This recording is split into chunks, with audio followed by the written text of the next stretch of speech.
What are you wearing, Jason? What? Oh, Uber had a big week. So this is the Uber Montclair crossover hat. Oh, look at that. And I also bought a Montclair shirt. You bought that or I sent it to you? Oh, what? You got the watch and the mug? Oh, you don't know about the Apple Montclair watch?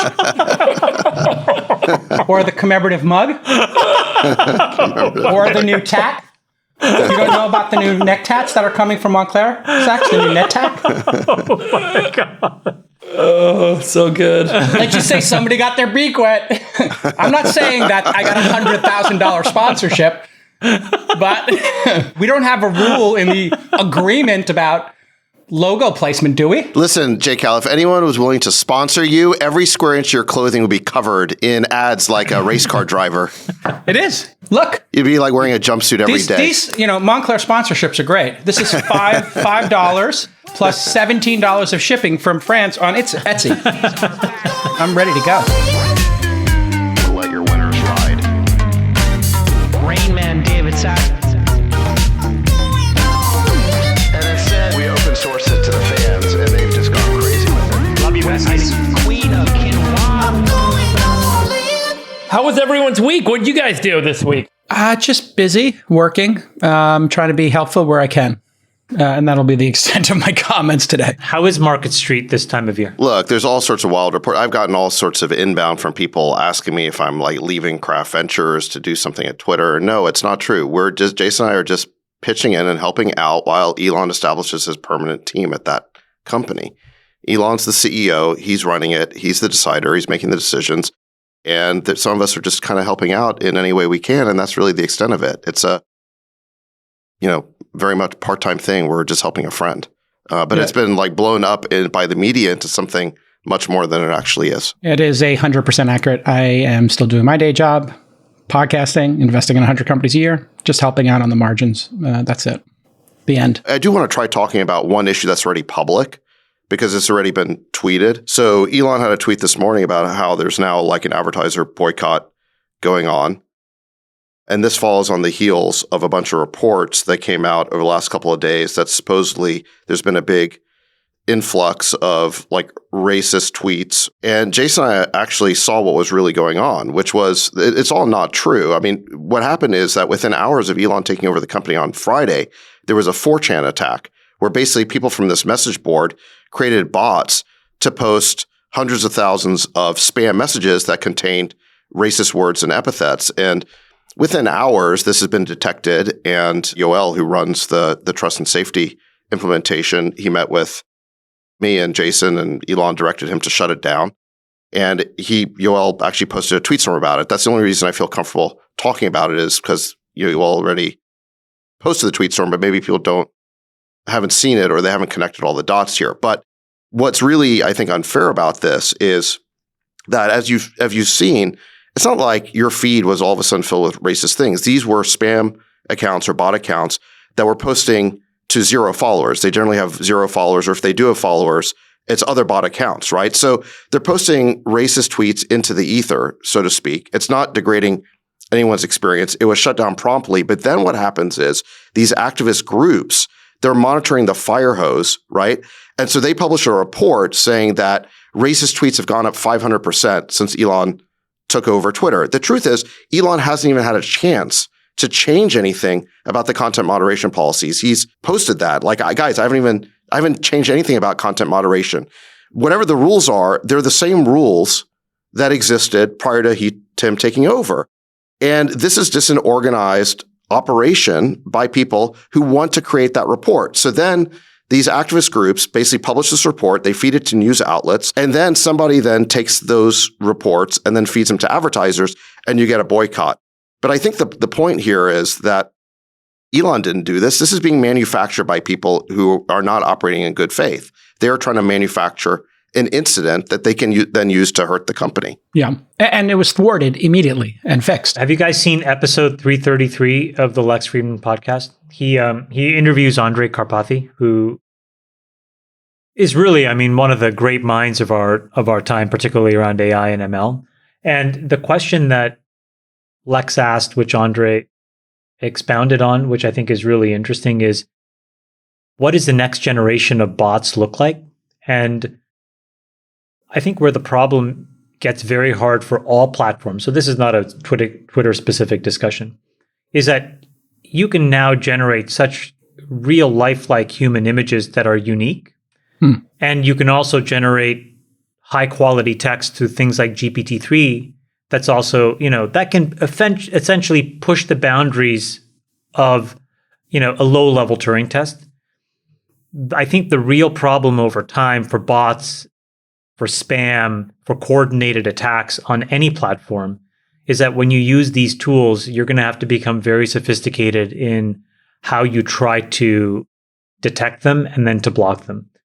It's a really interesting discussion between, two pretty meaningfully smart people. Karpathy was the head of autopilot at Tesla, right? Autopilot Vision. Yeah. So he's really smart. Yeah. I have no doubt that Elon is going to do a much better job stopping bots on Twitter once he has a chance to do it, because he's got this amazing team of AI engineers and he's just going to be more focused on it. You know what I like the most about what I heard this week is the idea that you can do either micropayments or subscription to third-party content providers. Because I think so much of my news feed is delivered to me through the Twitter app.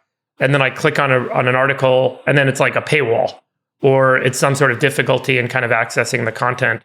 Having some integration there or some ability to kind of make a micro purchase to read an article is going to be, I think, a super feature. The other thing that I would love Twitter to experiment with is if you have a micropayments model to publishers, it would be great if you could publish content without a byline, a la The Economist, and see what that does to information quality. Right. If you do not get any credit to your individual name for writing stuff, but instead it goes to the masthead publication, whatever it is, the Times, the Post, I think it could have a really important behavior change in how journalists cover the news. It's worth experimenting with, at least. And if you're paying them enough money, I think that you could probably demand that. Facebook could probably demand that today. Strip the byline away and it just says New York Times. Just like today, it just says The Economist. Yeah, it is The Economist is a very polarizing gig in journalism for that reason.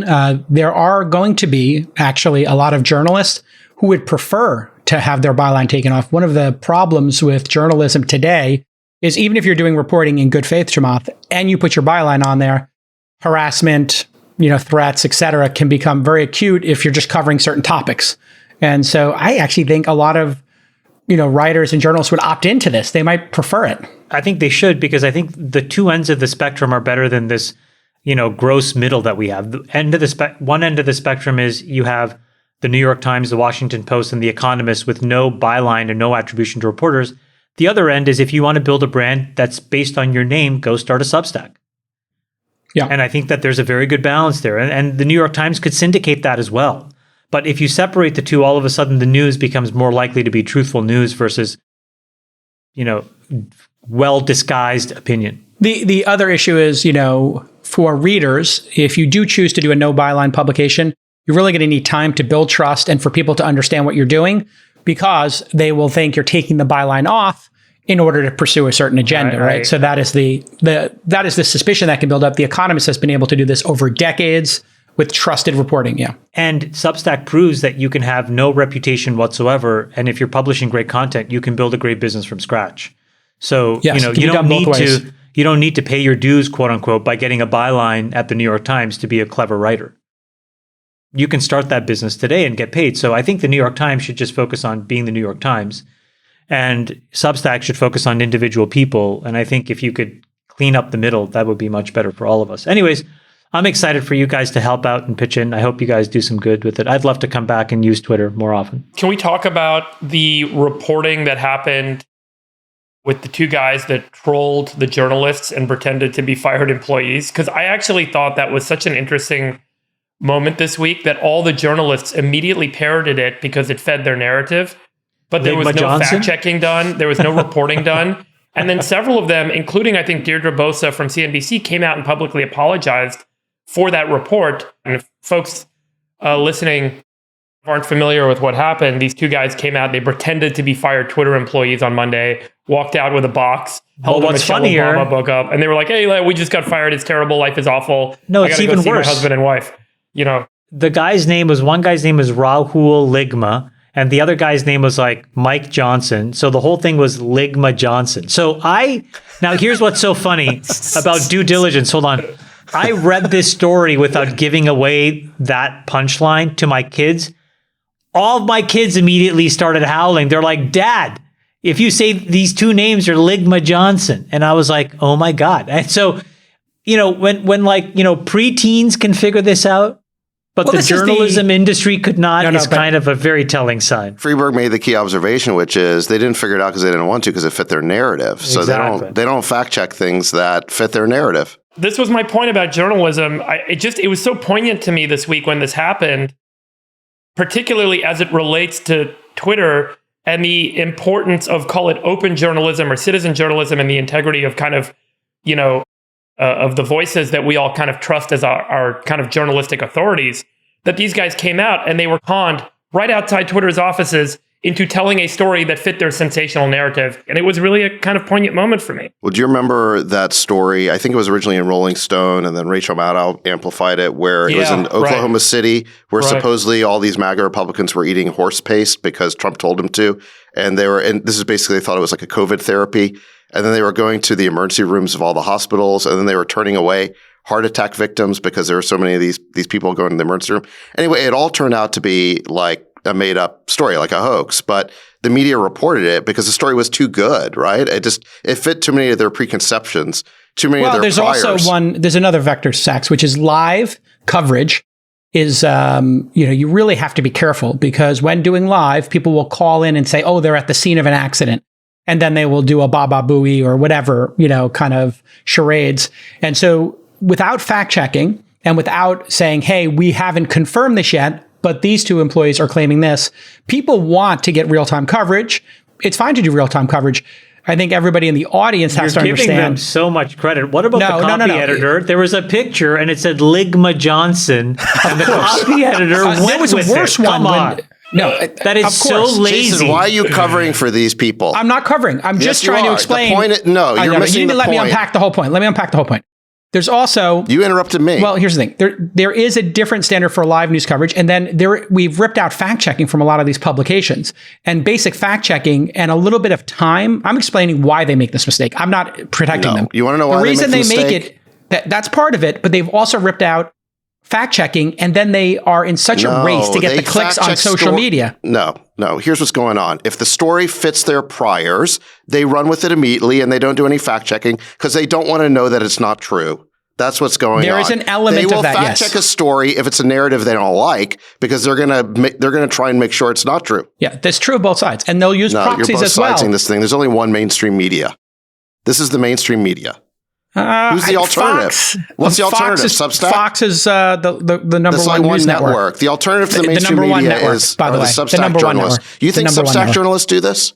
Tell me the writer on Substack who behaves this way. There's a lot of different ones there. So who got fooled? What Substack writer got fooled by Ligma Johnson? Okay. No, seriously, Glenn Greenwald, Matt Taibbi. I'm not defending it. I'm explaining. Did Matt Taibbi get fooled by Ligma Johnson? I don't think so. I'm not defending it. Don't make me defend Ligma.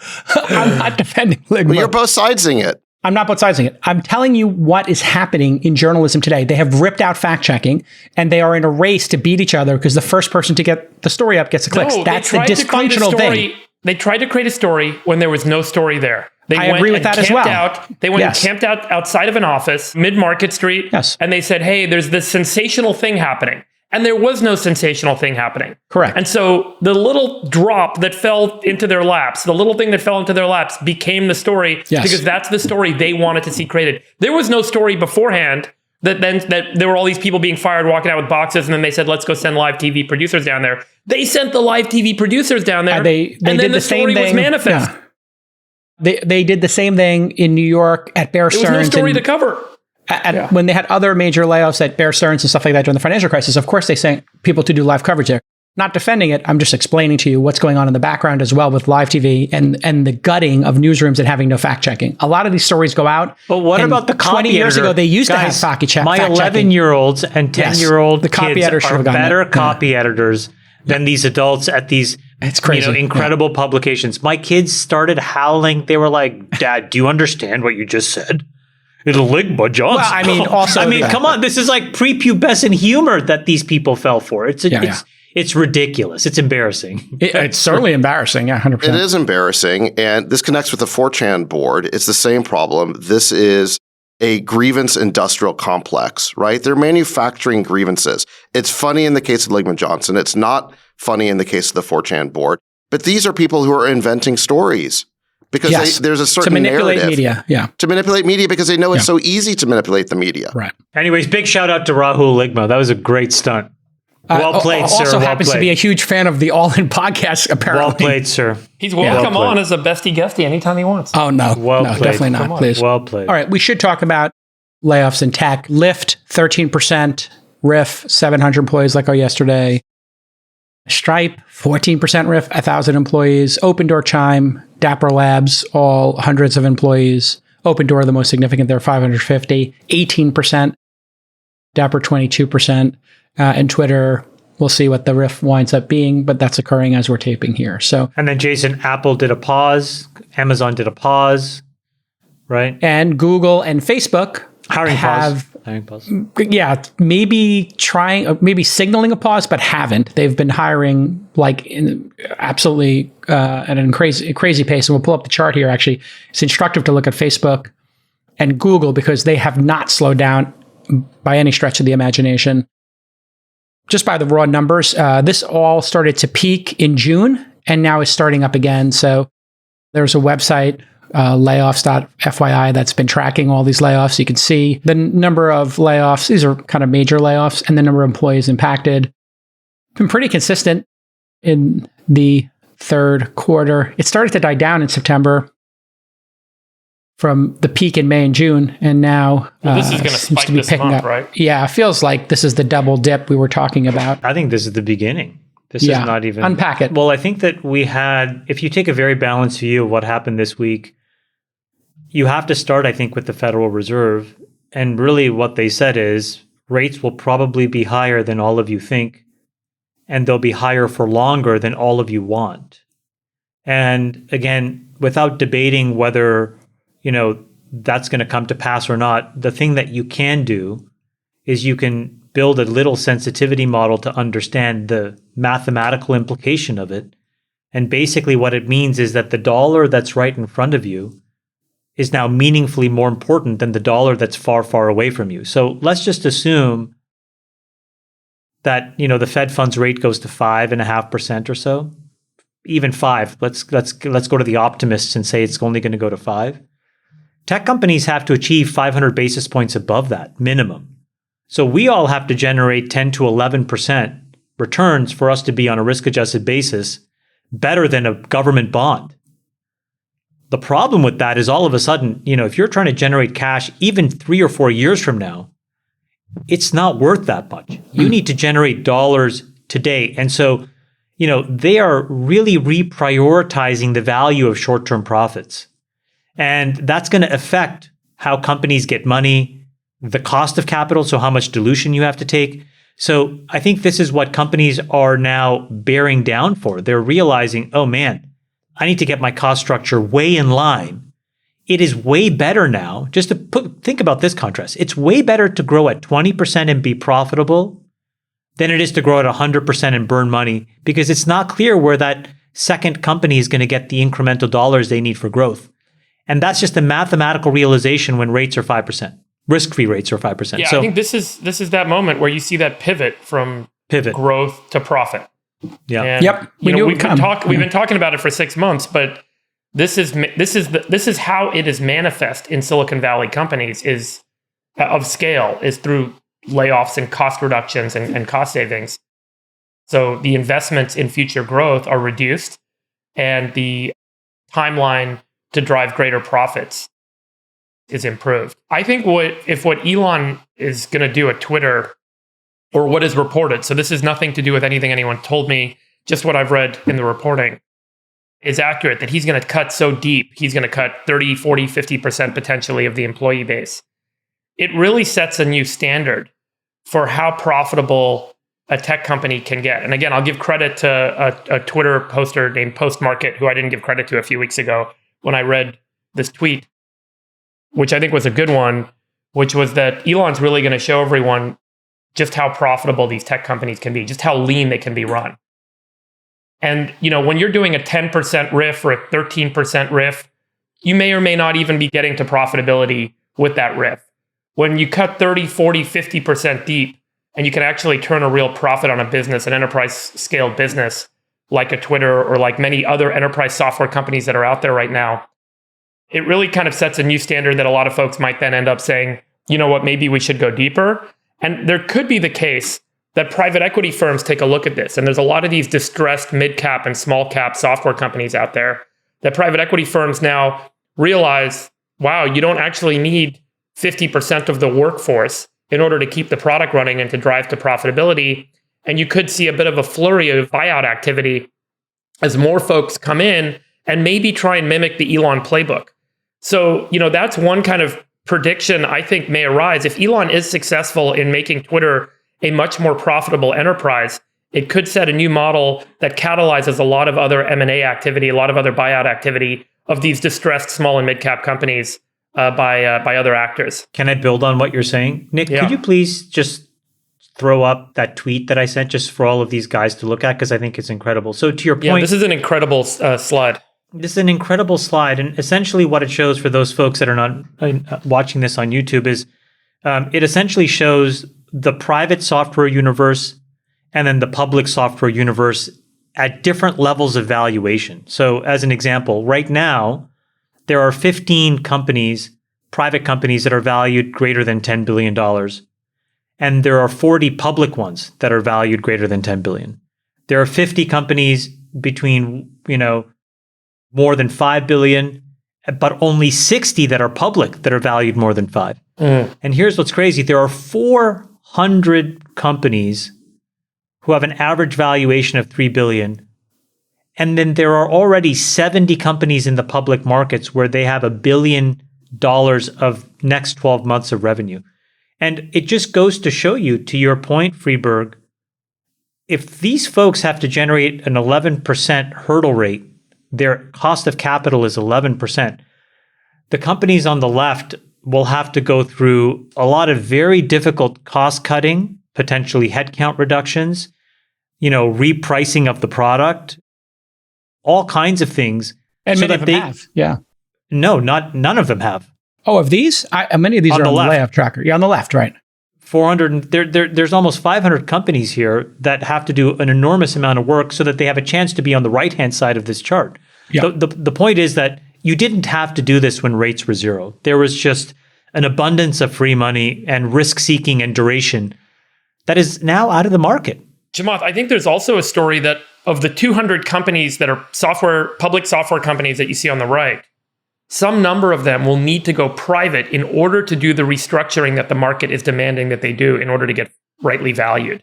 And to your point, so- it will happen at meaningfully lower valuations than where they probably went public or their last Totally. private round. Which So will what put do you guys, as you guys look at these enormous 200 pressure. companies, Yeah. as you guys look at these 200 companies on the right, how many of them do you think go private over the next 18 months to get restructured, a la what Elon is showing Zendesk. everyone is possible Yeah. at Twitter?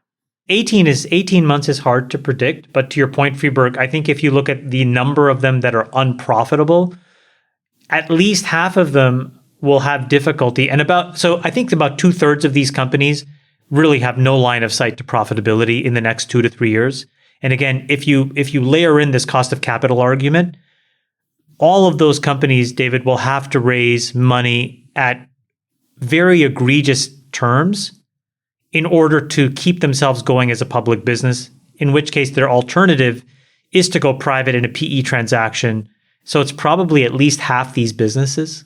I mean, it's a lot. Do you think there's 100 PE deals to be done? Yeah. 100 buyout? Wow. Sachs, what do you think? Because you know these businesses and the models. I mean, some of them, it's hard to get profitable if you're a scaling SaaS business, right? Like you have to get to a certain scale before it's possible. Well, I don't, that's like a very specific question of like how many of them are going to get acquired by PE firms versus going public or going private after being public. That's like a very specific question. I think the larger point is just that it feels to me like the economy's headed off a cliff right now. I mean, I can tell you within our larger portfolio of companies, like I can see the trajectory. So after Q1 board meetings, I would say about 2/3 of portfolio companies were hitting their numbers and 1/3 were missing. And it still appeared to be like problems related to those specific companies, not a macro trend. I would say after Q2 board meetings, 2/3 were missing and 1/3 were hitting their numbers. And you could start to feel, okay, maybe there's like a macro trend here. And I would say after Q3 board meetings, like now, the entire portfolio is reforecasting. Maybe there's like a handful of companies here or there that aren't. If you're one of those, congratulations. But like even the best companies in our portfolio now are seeing major headwinds. And this is just, I think, an economy-wide slowdown. Do you think there's restructuring possible? I mean, can these companies... Well, they're going to have... Yeah, because... let me just ask, in the public markets, do you think those public companies can get restructured as public companies in order to meet it just takes the will. Yes, of course. It just takes the will. Extremely expensive. Well, it's expensive. I don't even think it's will. I think it's just expensive. Yeah, like, look at Coinbase as an example. Like, look, take Coinbase versus Carvana, right? These are both businesses that issued convertible debt sort of right before things got very, very hard. And if you look at where their convertible debt trades, it's trading basically at an implied yield of about 12 or 13%. Both companies. Now, one is probably, a legitimate bankruptcy risk, which is Carvana. That's what the market would think. Whereas the other one, I think it has a very fortified balance sheet and could weather the storm, Coinbase. But unfortunately, in a moment where, rates are, again, the risk-free rate goes to 5.5, our cost of capital to do business goes to 10 or 11. These guys have to pay 12 or 13%. My gosh, it's really, really dilutive to be in business right now. So it just goes to show you that you can stay public, but if you want to get incremental money to cover your burn, the only way you can do it without really, blowing up your cap table and doing a massive recap will be through convertible debt. But it has a huge overhang and you risk turning the keys over to the debt holders of the company. So the alternative for that business is to go into the hands of private equity and get out of the spotlight of these public markets. But private equity is very smart. And the thing that's happened to them is they can't raise debt, right? So what do you think they do? They just have to pay 50% less than what they would be willing to pay before because they have to write, 100% equity check. So there is no free lunch anymore, I think is the big point to point out anywhere in the market right now. I think one of the things I'm most concerned about, or would be, is I was talking with a friend who works at a private, unicorn software company, and we talked about the numbers of the business, and I was like, oh, that company's probably worth X, and I gave him a number. And then I asked him how much money they've raised, and they've raised more than X.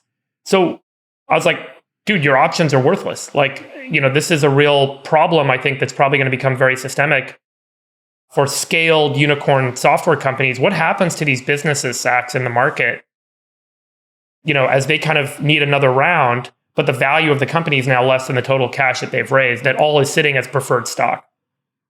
Listen, it's survival of the quickest. Those who are most willing to adapt the most quickly are going to survive, and the ones that are stubborn and refuse to accept the new regime, the market regime, are going to die. We showed that chart. Remember that chart from Sequoia months ago on this podcast? Remember that? Where it basically showed what happens if you're a company that doesn't cut burn until the very end, then you're still going to run out of money and die. But if you make the cut right away, quickly, you have enough runway to weather the storm.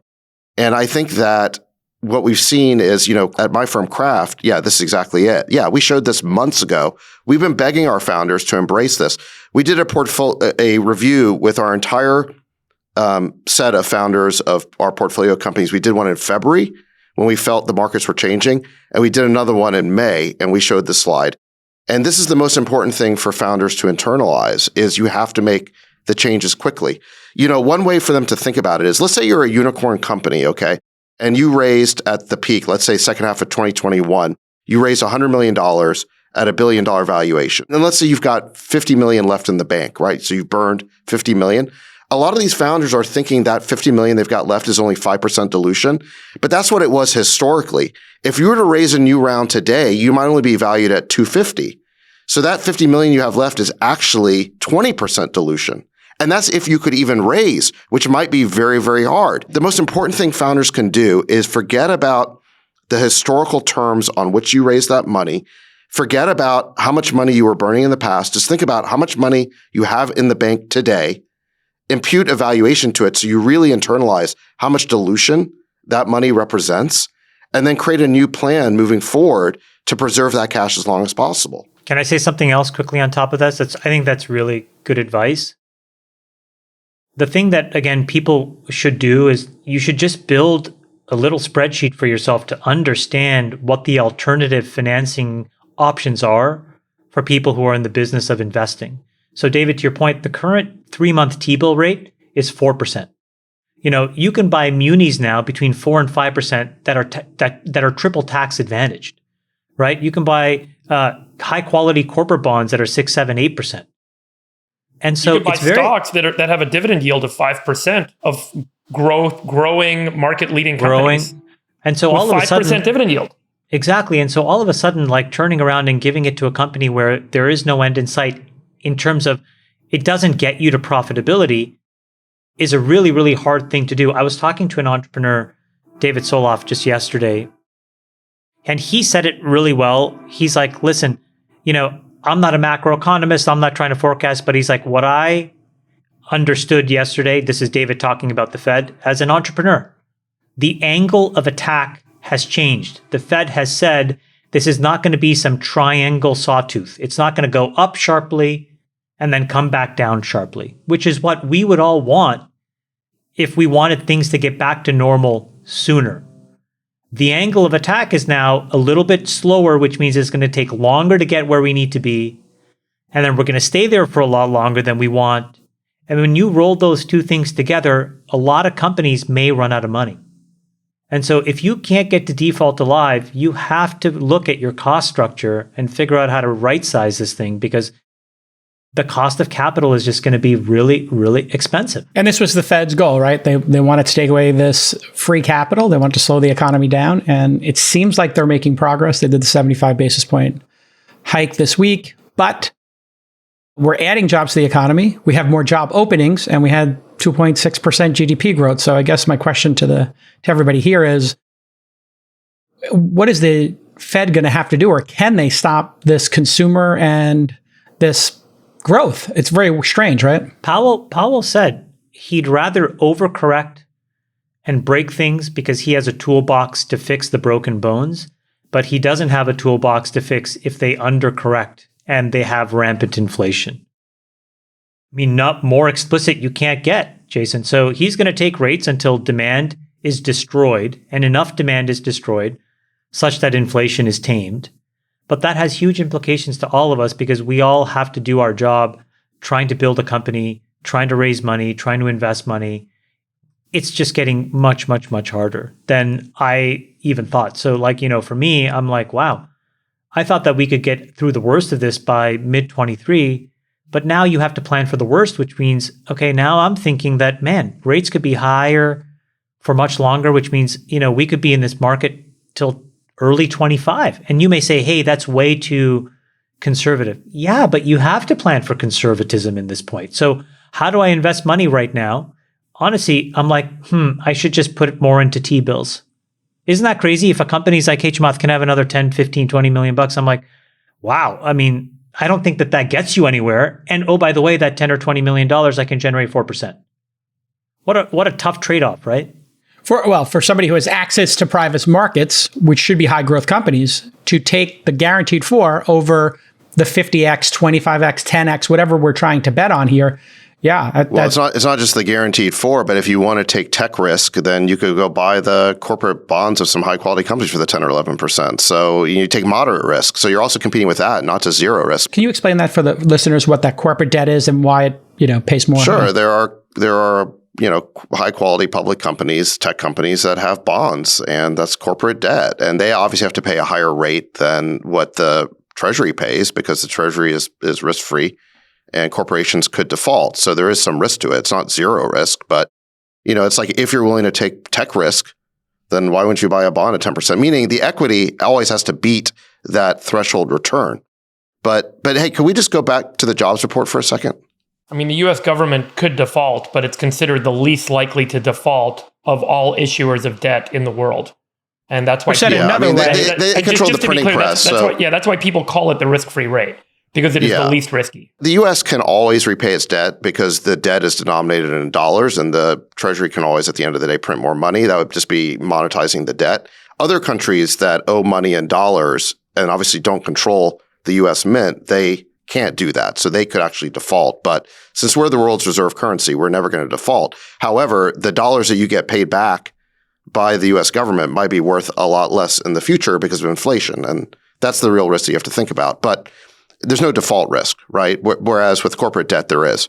But let's just go back to this, the jobs picture for a second. Jason, you asked about this. So there is news this morning that we added 261,000 jobs in October. And obviously, given that there's an election in a few days, then the administration is eager to point to this. But if you dig a little deeper in the report, I just posted the link there, you see in the raw numbers that there's actually 328,000 fewer employed Americans. And the number of unemployed Americans actually increased 306,000. So, and the labor force participation rate declined for the third consecutive month to 62.2%. So, I don't really understand how all these numbers add up, but the point is the data is very mixed, and there's definitely mixed. Negativity in there. And this feels to me like the last gasp of the bull market where there's this residual job creation. But you look at just what's happened in the last week where it's Stripe cutting. I mean, Stripe's probably the single highest quality. I think it's probably the most valuable private company in Silicon Valley. SpaceX. No, SpaceX is. Oh. Well, SpaceX, okay. But pure software company, they had a 14% cut. You're starting to see now the rifts really start to pile up. So I think we're at the beginning now of a long cycle of the unemployment rate going up. I mean, it just feels like the economy is slowing so fast. The markets are, they've been puking now for 6 months. It just feels like this is the beginning of a really serious recession. Yet we had GDP growth. Yet we had job openings. Well, no, remember increase. we had 2 quarters. We had 2 quarters of net negative GDP growth. This is when we had the debate about what a recession is. It was true that if you looked at growth in nominal terms, it appeared to be strong, and then it was net negative once you subtracted the inflation rate. We said several months ago, or my prediction was a double dip recession where you had this shallow technical recession, then it bounced back in Q3. But now I think we're headed into the second part of it, which is the real recession, a recession characterized by joblessness. And you're starting to see economists say we're going to go from 3-point-something% unemployment rate to say 5 or 6% unemployment next year. So I think we're just beginning to see the job cuts start to add up. I think this is what Powell meant, which is, he'll take it as far as it takes, and then he can fix it on the back end by reintroducing, quantitative easing and reintroducing lower interest rates to stimulate demand. But there's what are the odds he gets this right? It seems to me that the Fed has a habit of reacting too slowly. They were too slow to react to inflation. My guess is that they'll be too slow to react to the recession. So we'll end up with a period of rates being higher than they should too long, and then they will correct. They'll drop rates, but that could be 2 years from now.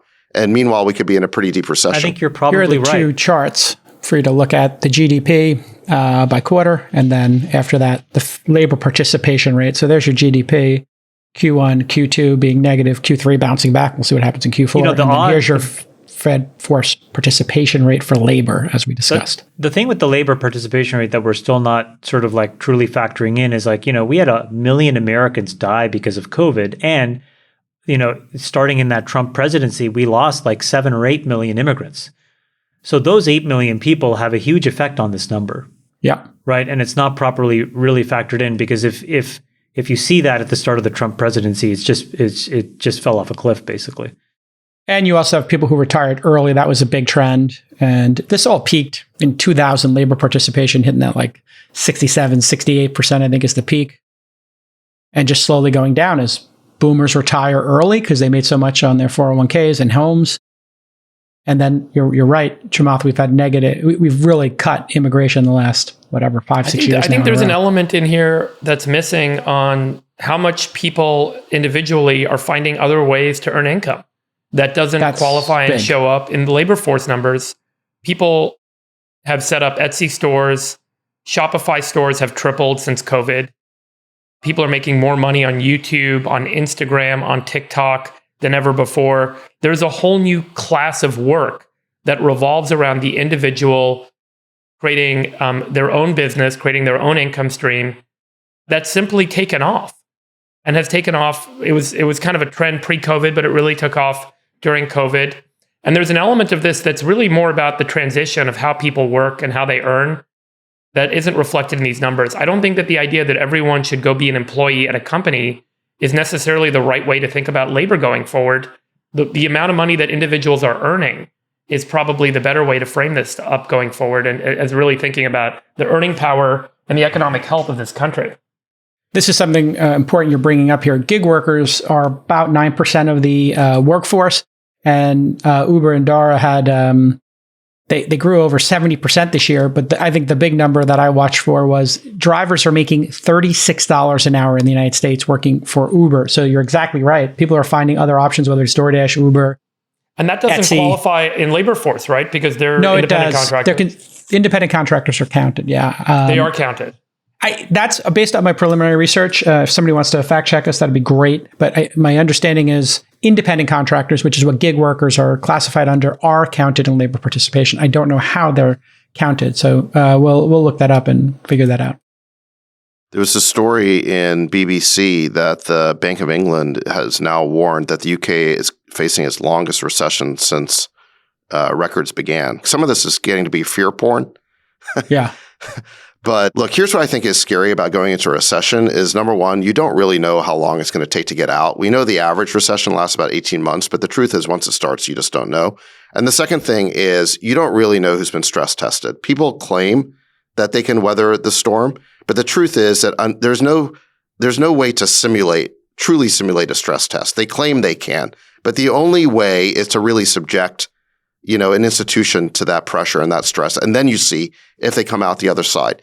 So that's the issue is you just going into this, there's a lot of unknown unknowns. And this is why I would just urge founders to be cautious, is because if the recession ends up being shallower and shorter than people expect, great. You'll be surprised to the upside. But if the recession ends up being deeper and longer than expected, you don't want to go out of business. You want to be protected against that. So again, we've been saying this since February and May, but again, I just reiterate, I think it really makes sense for founders to be conservative, prioritize your survival above all else.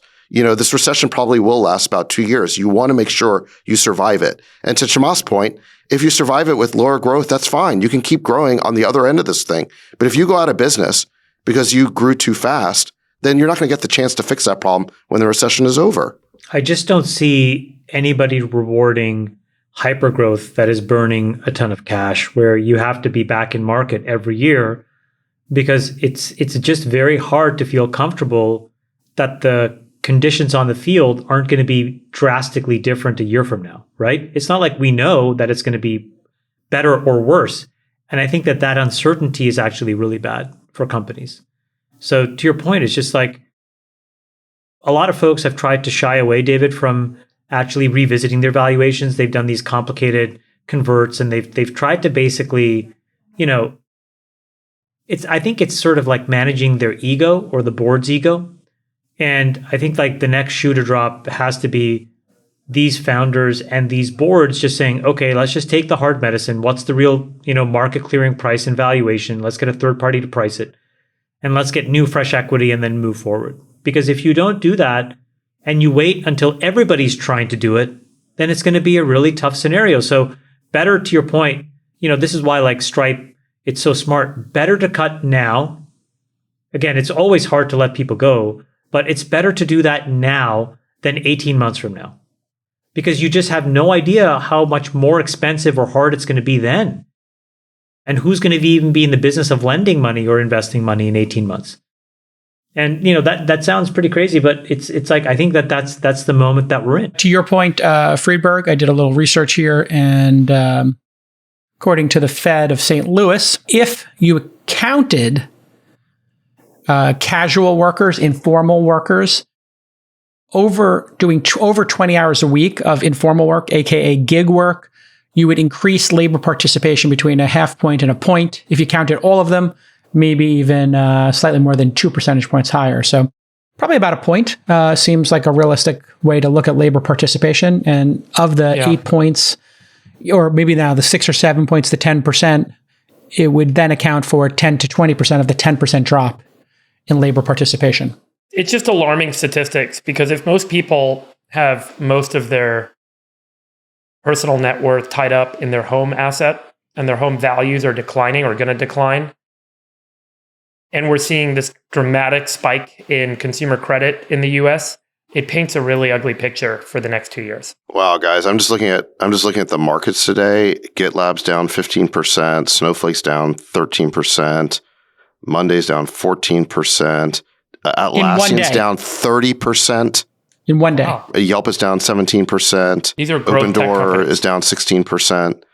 So it's just a horrible, oh my gosh, the cloud computing index, WCLD, has hit a new low for the year. It's down to $23. I think the previous low was 25. It's down almost 8% today.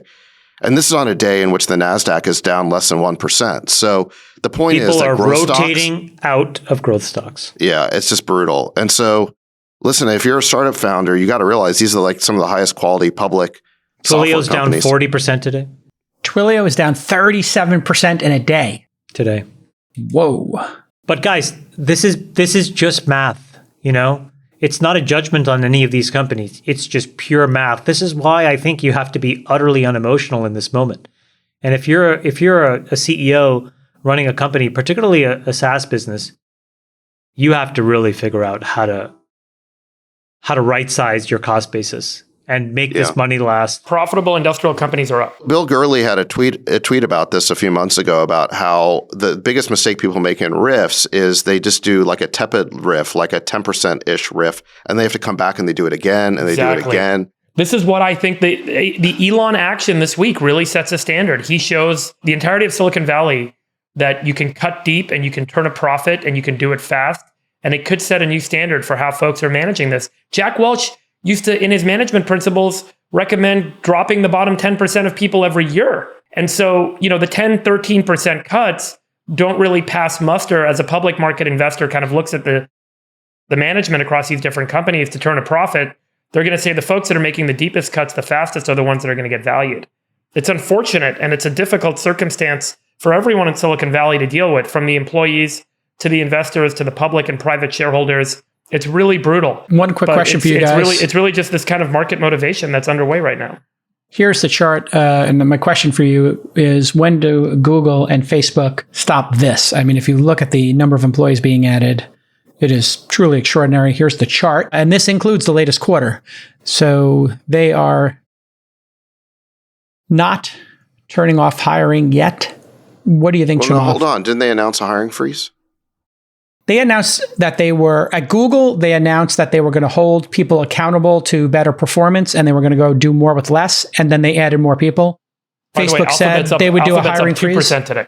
Yeah. No, And Facebook said it would do a hiring freeze. And they added I know jobs. Apple, well, whatever. They added jobs last quarter, yeah. Well, you're right. They just announced a hiring freeze. You look at Apple. Apple just announced in non-R&D functions a hiring freeze. This is Apple, like the most valuable, most profitable company in the world. So if Apple basically is putting the brakes on non-engineering hiring, that tells you something about how fast the economy is slowing down. I think that was a huge signal. Yeah. The point Freeberg makes is so correct, which is if you're doing a riff, obviously there's a reason why, but I think we're seeing too many riffs where the details of the riff and the magnitude of the riff don't match up with what the objective of the riff is. The objective of the riff for a lot of these companies should be to get them cash flow positive, or at least to put them on a runway or a trajectory where they can get cash flow positive with their existing cash on the balance sheet, right? They won't need to raise money again. And we're seeing a lot of companies where they don't achieve that and they have to come back again and again and hit it again. And that creates more turmoil for the company, and it's more unfair for the employees. By the way, Sachs, to that point, I'll just say how deep these companies are cutting and how quickly management is expressing to their shareholders how they're going to turn a profit becomes a signal for those shareholders on whether or not they want to stay in that stock.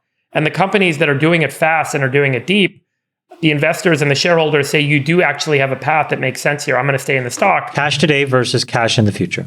Chamath, let me ask you a question in terms of strategy for one of these companies, let's say the Facebook Corporation or perhaps even Google or Apple even. If they were to cut their expenses, which might take obviously a RIF, and then because their stock prices are so depressed right now, maybe even a mid-cap one like a Twilio or an Uber or an Airbnb, if they were to cut costs and then start buying back their shares, which some companies have been doing, what would that do in terms of the market's appreciation of those stocks or management teams? I think it's hard to tell. I think that if you have not lost investor trust, I think it would be really well rewarded.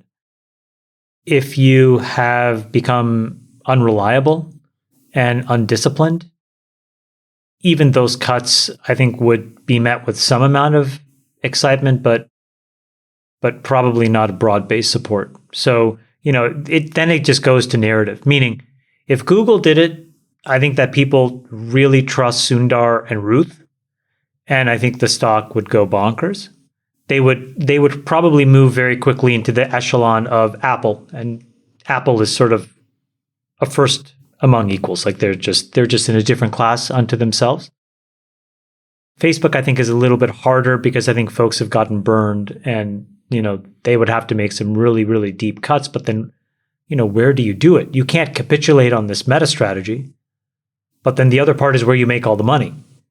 And so you have this huge morale issue that you have to manage. So it's just a really hard game to play. Just one more thought on the RIF stuff. I think one thought experiment for founders is to think about what was your plan at the end of 2019. Why do I say that? Because 2020 and 2021 were two of the most distorted years ever in the history of financial markets and the economy, because we had COVID and then we had the reaction to COVID, right? And so you saw there was this, Zoom's market cap hit 100 billion. All the e-commerce companies were doing extremely well. You had all this money printing. You had zero interest rates and so on. You had SaaS companies hitting all-time highs at the end of 2021. So we lived through this incredibly distorted time. So as a thought experiment, go look at what your plan for 2020 was supposed to be when you created it at the end of 2019, because that was the last time that you were thinking without any distortions, right, that were then created. And I think if you were to go back and look at your 2020 plan, again, created at the end of 2019, you'd probably see that you could get by with half the headcount you have now, because probably you doubled your headcount during the last 2 years during these heady times. And yet I think founders start thinking, I can't go back to operating, I can't operate at half the level of headcount. But you were operating with half the level of headcount by definition at some earlier point. I also think sometimes what founders say is, what will people think if I cut 50%?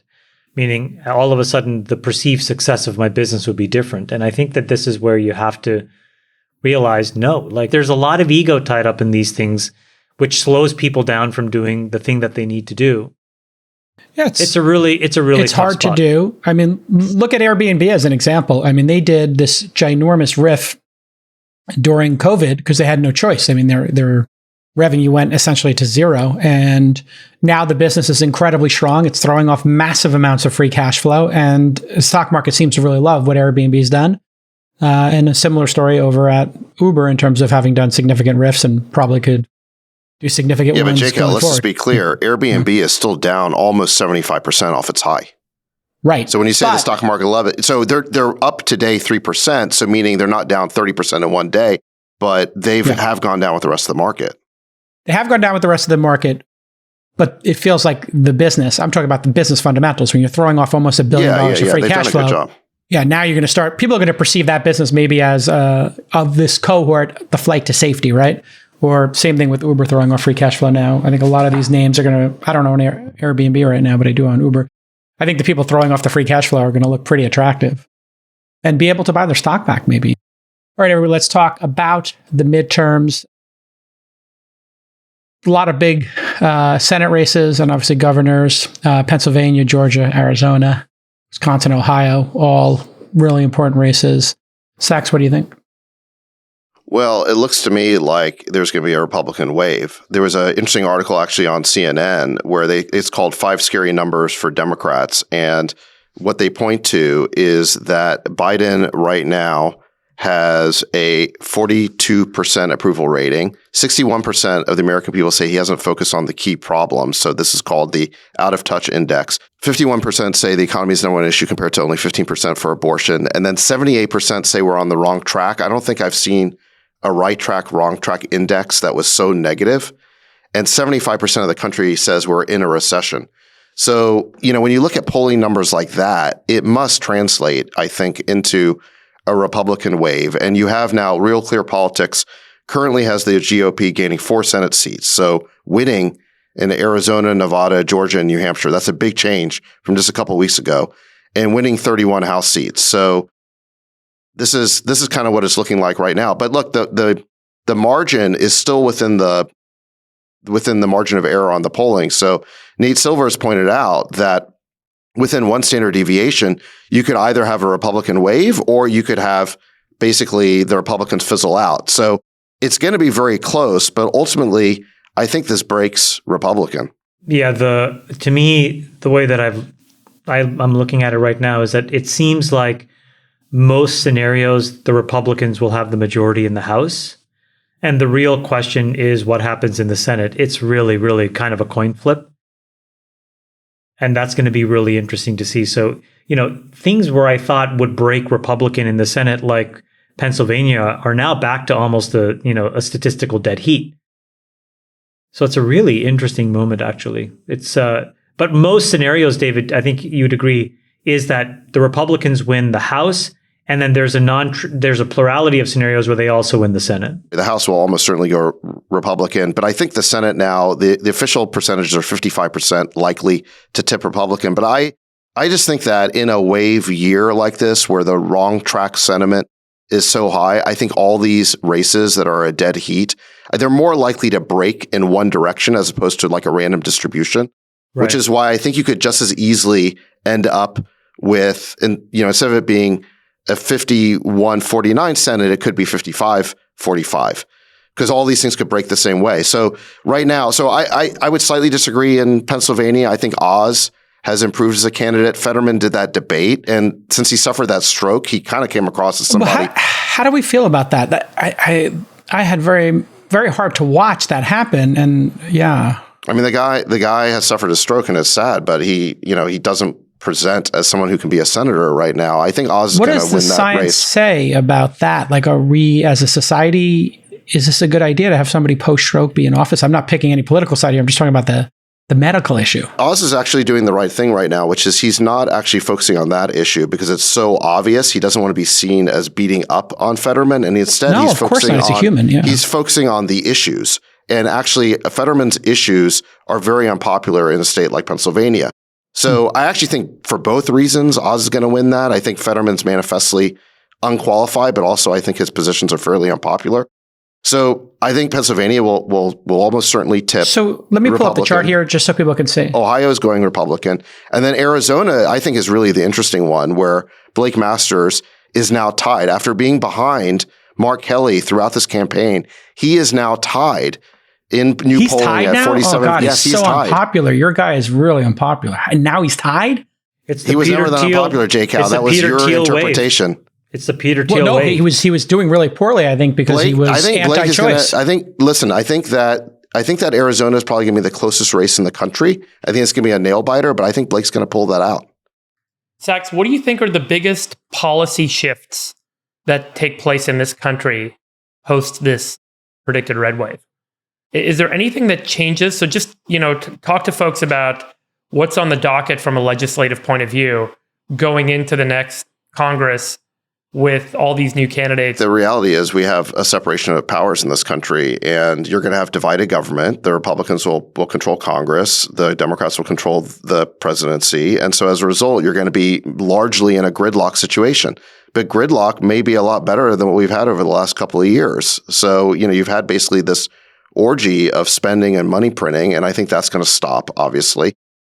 The other thing that's going to happen is Republicans may not be able to pass much legislation, but they're going to be able to do investigations. And there's a lot of questions that need to be answered, I think, about COVID. These lockdown policies that we had that started at the top at NIH, why did they happen? We need to start having accountability for some of these horrible decisions that were made during COVID. And there's been no willingness in Washington to hold anyone accountable. At a minimum, they need to have some congressional investigations and find out why we pursued such bad policies over the last couple of years. By the way, did you see what happened this week where the CDC, after this entire opioid epidemic and all of these lawsuits, the CDC came out and actually said, hey, listen, we need to really make sure that we're getting access, putting opioids in the hands of Americans who are really suffering with pain management and whatnot. And I didn't read the article to really understand the details, but I just thought it was an incredible headline where it's like, it's so counter to the narrative of what we've been told is happening, which is like, overprescription and misprescription. If we learned anything during COVID, is to question every organization, everybody, and to really collect your own information while, looking at these organizations we trusted over time. I know I look at the world differently now that you couldn't say COVID was possibly a lab leak without having your podcast taken down or being banned on YouTube. And now ProPublica has done an investigation and they're saying, along with Vanity Fair, and they're going to win a Pulitzer for this, I bet, that this conspiracy theory from 2 years ago is probably actually the leading theory, and that the Wuhan lab was showing, if you didn't see it, reporting an incident in late November of last year, before COVID broke, 2019. It's really incredible. There was an article in The Atlantic that came out over the past week called "Let's Declare a Pandemic Amnesty." No. And let's do a pandemic investigation. Right. So basically, investigate everything. Yes. All the experts who told us, Jason, that we weren't allowed to have an opinion because we weren't expert enough, that if we raise any questions about the origin of the virus, that it might have come from a lab, that basically needs to be censored. The people who said we had to do lockdowns and implemented all these authoritarian tactics, now they're saying that they need an amnesty. And what that really means, no one's looking to criminally prosecute them. What we're looking to do is have some accountability around the public policy. What they want is they want to pull the expert card to say that they're the only ones who get to have an opinion and make a decision. But then when it all goes horribly awry, they basically want to be completely insulated and unaccountable from their decisions. No way. We're not going to give you full investigation. We're in alignment on this, Sachs. By the way, can I just tell you why that's Hold on. I just want to say, Sachs, we're in alignment on this for a rare moment of peace on this podcast. The same thing after 9/11. Shouldn't all Americans understand what happened after 9/11 and what the failures were in our intelligence, just so we can get better? I'm not picking a political horse here, but it's kind of crazy that people have said to our podcast and other people who were questioning it, forget about what political party you're in, just want to understand how the world works. What are the chances that this breaks out in the one or two places where they're studying the coronavirus, that you have a lab leak? It was so obvious to everybody. The other reason why you need to have accountability for this is that there is still a long tail, especially around the damage that we did to our kids educationally. Yes. And now the overprescription of stimulants. And so if you don't have answers, you can't go after these problems. Like stimulant prescription is now the single biggest epidemic in children. It is now twice as prescribed as contraceptives and asthma drugs. And why, Chamath? Why are we doing this? To get them to score higher on a test, to be more attentive in school? Well, it's actually this negative feedback loop where these children were miseducated during COVID. It had huge psychological and academic damage to them. Our test scores have fallen off of a cliff relative to how we used to do relative to other countries. I think the teachers' unions have found a way to try to explain it, to basically shield themselves from any sort of critique. And so then part of that loop is then to look at a bunch of kids that are underperforming in school. And instead of saying, well, maybe these lockdowns and masking and all of these things that we implemented actually had a huge impact, they say, you're misbehaving, so let's put you on a stimulant. Yeah, it's crazy. We're in that loop right now. Just so you guys know, the data is outrageous. Twice as many prescriptions for stimulants as the sum of contraceptives and asthma drugs for all American kids. Yeah, it's not that suddenly everybody's got ADHD. It's we failed them. We failed our children, and we're going to use stimulants to have them catch up. We should be doing summer schools, after-school programs, weekends, whatever. We failed them because of our response to COVID. That is why we need answers to all that stuff, because you need to link these things together to have some real accountability. Absolutely. Here is the, just so we have the people see the numbers, here's the 538 poll of how Joe Biden's popularity has switched. This is 654 days into his presidency. Started out really strong, 54%, and now a little rebound since the summer. Obviously, that dip started with the economy. It's the economy, stupid. And if we go down a little bit on this same page and you zoom in on the left there, you can see compared to Donald Trump, he started out much more popular than Donald Trump day by day, and now he's just as unpopular as Donald Trump was at this point in his presidency. Well, look, the setup is really interesting for 2024 because it's probably going to be the case that we're in the middle of a recession going into that election cycle. Maybe we'll be sort of like getting ourselves out of it, but there'll be a lot of economic damage, high unemployment. And, typically folks in power will have to sort of be held accountable for that. It's a really interesting setup that both Gavin Newsom and Ron DeSantis have to figure out now and navigate if they're going to get the nomination on each side. And breaking news today, Sachs would love to get your thoughts on this. Axios says, and we'll go to Science Corner next, that Trump's going to announce on November 14th that he is running for president. Look, I kind of have the Joe Rogan philosophy on this, which is why give it oxygen? Let's just wait and see. There's certainly no need to talk about it before it happens.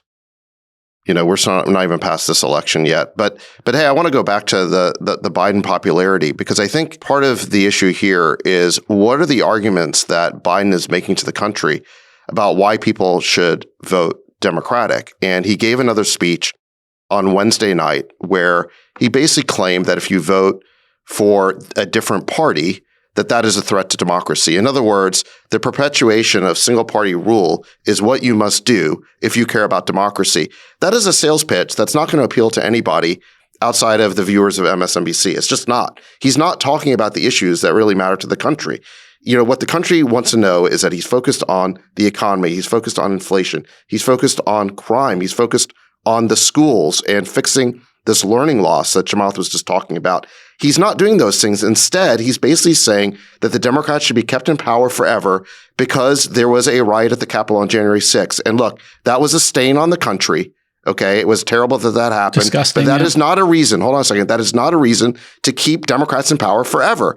And actually, there's a liberal guy, a liberal Democrat named Josh Barrow, who wrote a pretty good blog about this. And what he said is the message is that there's only one party contesting this election that is committed to democracy, the Democrats, and therefore only one real choice available.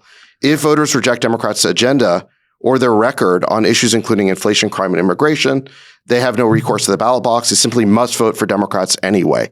And that argument is just not flying. And actually, he's a Democrat who is pointing this out. But I don't think that Democrats are getting the message on this, but I think they will after this election, and they're going to have to find a new sales pitch to the country. Well, and he does have a good sales pitch, doesn't he, Chamath, with these major bipartisan wins. He had the infrastructure deal got done, the technology bill, and the chips. You got gas prices going down. You got GDP growth. You got job growth. The problem is that those things happened, frankly, too early in his presidency, and things are getting materially worse. So I just sent you a link. Can you just throw this up here for a second? Jason, you mentioned this cheaper gas thing. Yeah. But the reality is, if you look at this, we have now depleted our strategic oil reserve by almost 50%. Yep. So we are running out of oil that we can introduce into the market at effectively zero cost to bring the price down. And because we've lost our relationships with folks like Saudi Arabia, there's no way to influence them in order to produce more. In fact, they're going to cut supply so that they can control the prices that they have, that they can sell into the market. And so now what are we left with? Well, the only three places where you can have incremental supply of energy, which the country still needs, is from Russia, Iran, and Venezuela. And so, all of these things, Jason, I think come back and really put Biden in a tough place because as Sachs says, he does have to answer to all of these things because these are his decisions. Look, I still believe in the Democrats. I'm hoping I gave $1 million to the Senate PAC, trying to sort of tip the Senate. I really think it's important that we have a split government because I gave up on the House. I think it's clear that the Republicans are going to win, but the Senate is still up for grabs. And the reason is because I think that we need to sort of have stasis so that nothing bad happens between now and 2024, because I think the economic conditions on the ground are going to be bad in and of themselves. Friedberg, and then and then just the one last thing I'll say is the instructive thing that I think we should look at is what happened in Germany. Because what happened in Germany is really interesting. When the economy turns and inflation is out of control and energy is out of control, what they basically did was they sidelined the European Central Bank. They stepped in with their own balance sheet and said, you know what, we're going to nationalize assets. And I know that this sounds crazy to say, but if it can happen in a place like Germany, I know most people would say it'll never happen in America, but I'm not so sure. And I think that you want to make sure that there's a split government so that these things are never possible. And so hopefully there's some, common ground in a Democratic Senate and a Republican House, and we just kind of get through 24 and see where the chips land. And I still think it's going to be DeSantis versus Newsom. Friedberg, any final thoughts here on politics and relation? My first observation is that I think it's funny that Chamath and Sachs are funding opposite sides of the electoral cycle. Yeah, why don't you guys just give the money to me and Friedberg to get a plane? Turning each other's money up. Yeah. I could think of other ways for you guys to use that money, but David and I may have canceled each other out. You're right. I mean, So far Peter Thiel made the better trade. It looks like the Thiel wave in the Senate. So look, I would say my very broad statement is democracies evolve in a cyclical nature over time, right? You often see swings from one political party to the other. And it's just the nature that once someone's been in office, they form the new establishment. And then folks on the next election cycle want to vote against that establishment because there are things that they want that they aren't being given today. And therefore, the democracy forces a change from what is the current establishment back to the other side. And generally, political parties seem to kind of adopt whatever the other side is.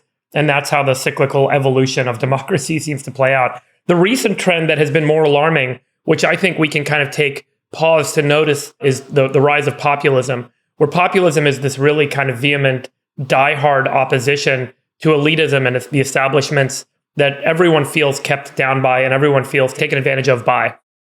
And the rise of Trump, the rise of Bolsonaro, the rise of Boris Johnson, and I would argue even the rise of AOC, Bernie Sanders, and Elizabeth Warren, all similarly speak to the crying voice of the democratic populations that they want to see these establishments taken apart. They don't feel like they're fair. They don't feel like they're just. They don't feel like the institutions that oversee us and are meant to service us are servicing us. And so there was this big rise. The problem is, like a normal pendulum would swing back and forth between one side and the other. With the rise of populism, you get such a strong push of that pendulum, it can knock through a wall. And I think we saw that on January 6th. And I think it gave a lot of people pause. We saw the motion of Brexit knocking through a wall. And we saw these kind of very radical outcomes. And then the cost of those outcomes blow up in our face. And as a result, I think we're seeing a bit of a receding of the tides right now away from populism during this current electoral cycle, where folks are saying, you know what, maybe we just need to have some sort of an establishment so I can feel safe and secure, less than the volatility that I've experienced of late. Look, I think you look at the economic mess we're in. Okay, populists did not cause that. Okay, populists did not cause $10 trillion of money printing. It was modern monetary theory and the experts of the Fed who did that. It wasn't populists who created the great financial crisis of 2008 that caused the ZIRP, and we're still living with all the downstream effects of that. It was the experts on Wall Street who said they could manage all these derivatives and the collateralized mortgage obligations and all that stuff that they lost control over. I would argue and that hold on, and on COVID, it wasn't populist. The CDC are the experts. Yeah, the CDC are the experts. And it wasn't. And on COVID, it was not populists who caused the horrible handling of that pandemic, even though they were blamed for it. Remember, we were told it was a pandemic of the unvaccinated. Then it turns out the vaccine doesn't stop it. It was not populists who caused the reaction to the pandemic. It was the experts, the CDC and Fauci and people like that who shut down our economy, who caused the learning loss. It was those experts. So Friedberg, listen, you may not like this populist wave that we have in the country, and I get that, but it's in reaction to something real, which is the failure of this expert class. And if you want to stop having this populist wave rise up, we need to start having experts in position of power who actually know what they're doing. Well, and one way to say that. Sorry, Jake, hang on one second. I don't have any opposition to the populist wave.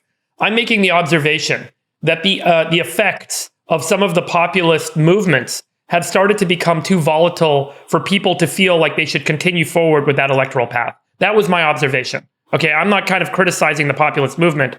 I'm just saying that events like January 6th and the conditions in the UK, for example, are making people say, wait a second, maybe I need to take pause on the extreme. The bond market basically fired Liz Truss. I mean, she's not a populist. And, in Bolsonaro in Brazil, he actually just lost. And there was this big narrative that somehow he was going to not relinquish power. And he just announced that he will relinquish power. Right. So, some of the stuff that is about how populists pose this great danger, I think, is threat inflation.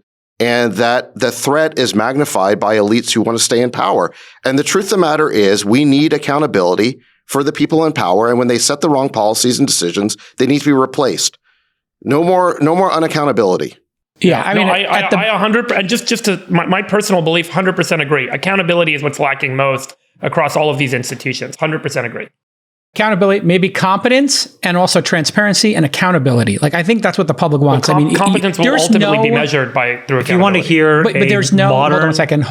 There's no way to perfectly react to the pandemic, but in your mistakes, owning them and explaining them would be much better than trying to obscurify it and asking for amnesty. Chamath, you're next. If you want to hear an incredibly interesting interview, because it's very thought-provoking, of a modern progressive, but with a very different mindset. Or sorry, maybe you don't want to call him a progressive, but is the president of El Salvador, Nayib Bukele. And he did this incredible interview with Tucker Carlson on Fox News. I encourage everybody to watch it on both sides of the political spectrum.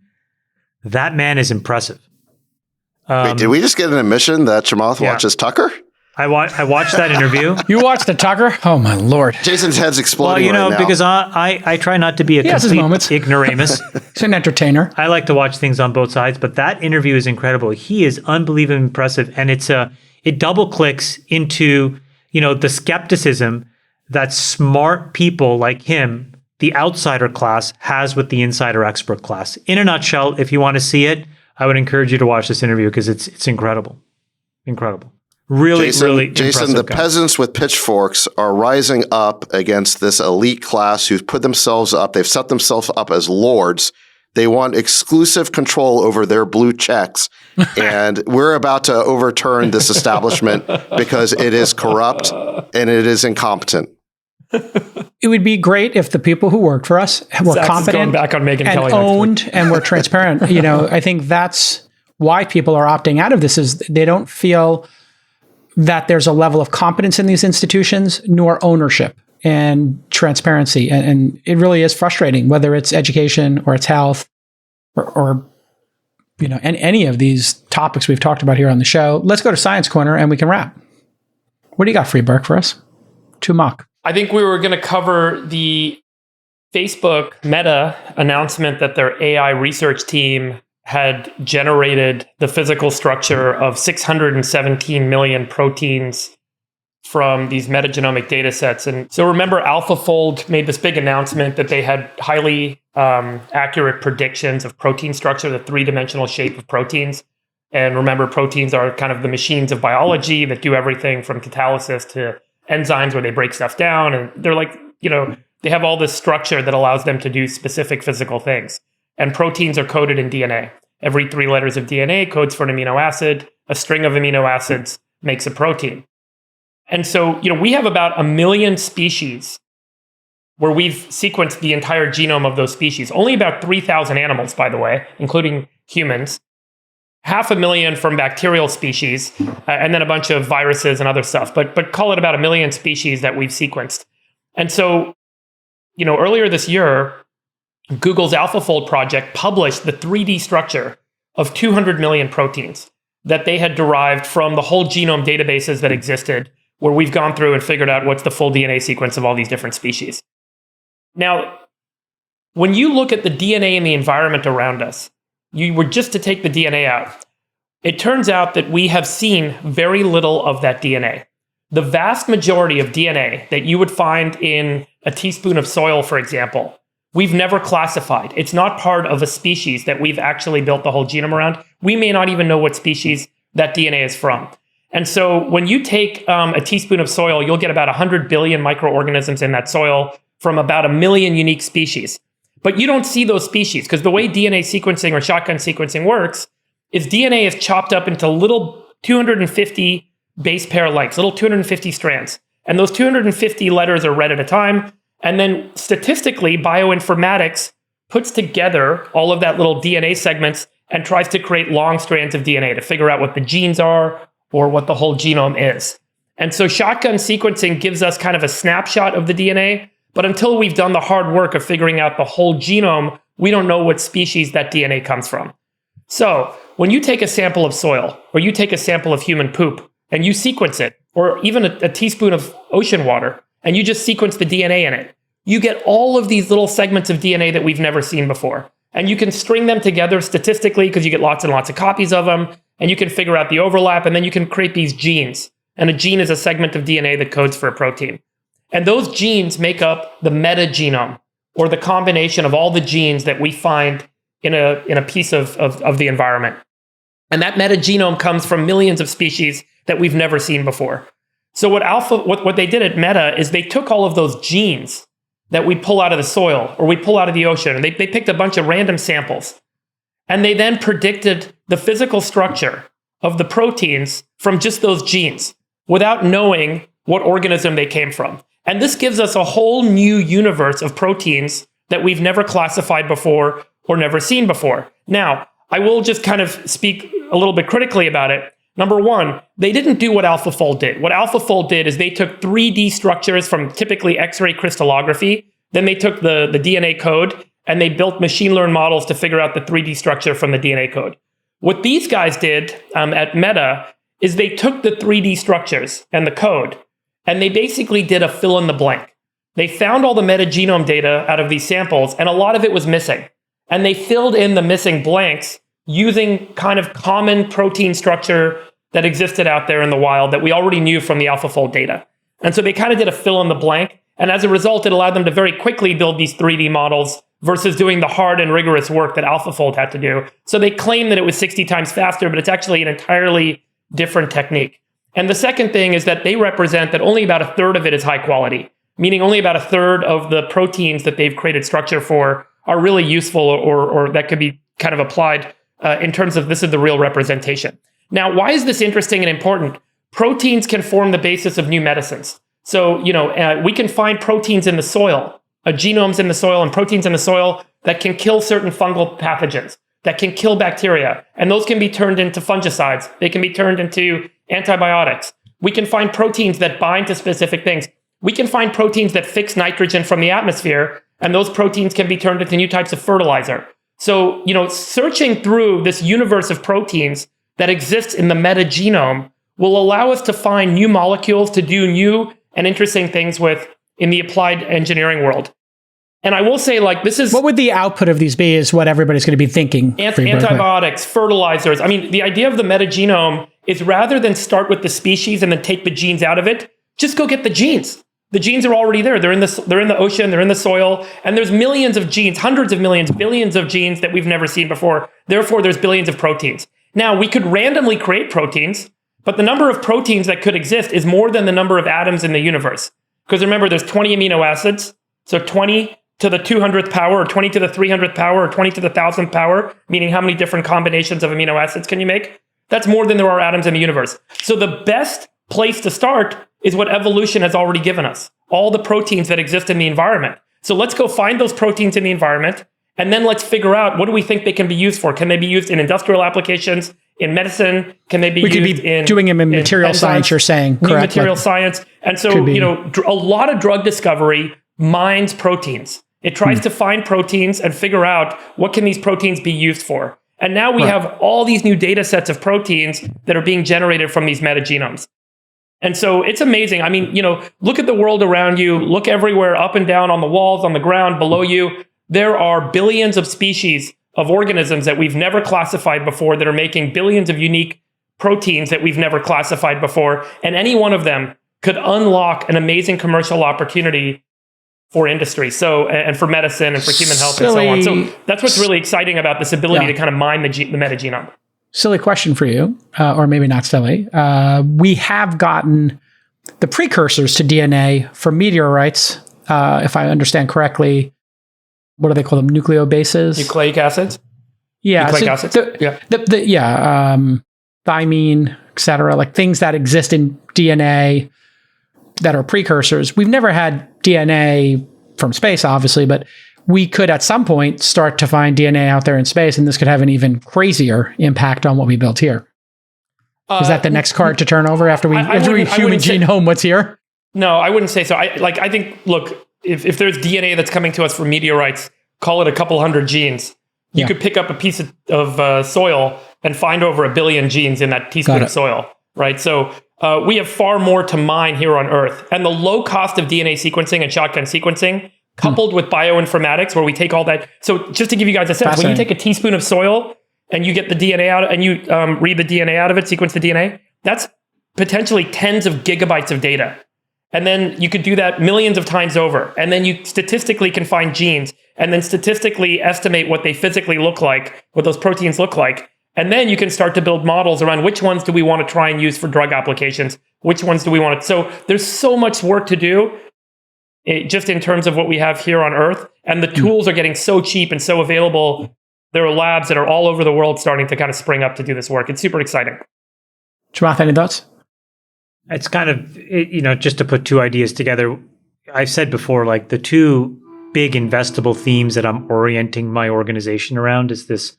One is that the marginal cost of energy goes to zero. And the second is that the marginal cost of compute goes to zero. And the second one is really about shifting compute to more parallelism on GPUs and ASICs and FPGAs.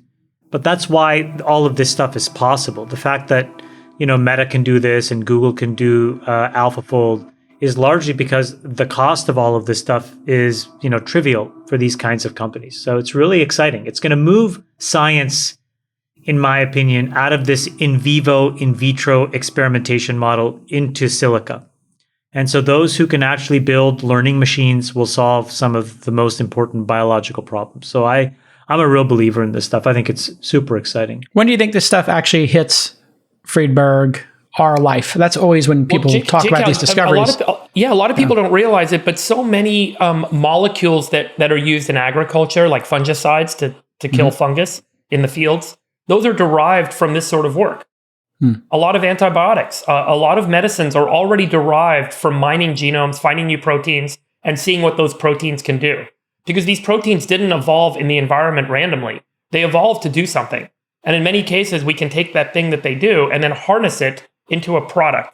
And that's what's so exciting. And this affects everything: material science, agriculture, human health. It's a food. It's really profound. Awesome. All right, everybody. There you have it. That's another All-In podcast in the can. By the way, so many of Friedberg stands were afraid, J. Cal, that you and I were going to make some joke, and we didn't. No, we didn't. And so for all these stands, I hope you guys can exhale. Take a deep breath, man. Have some, eggless mayo, and enjoy your weekend. Enjoy your week. Bye-bye, everybody. See you next time. Love you, besties. Love you guys. Love you, besties. We'll let your winners ride. Rain Man David Sack. And instead, we open source it to the fans, and they've just gone crazy with it. Love you, Bestie. Queen of Quinoa.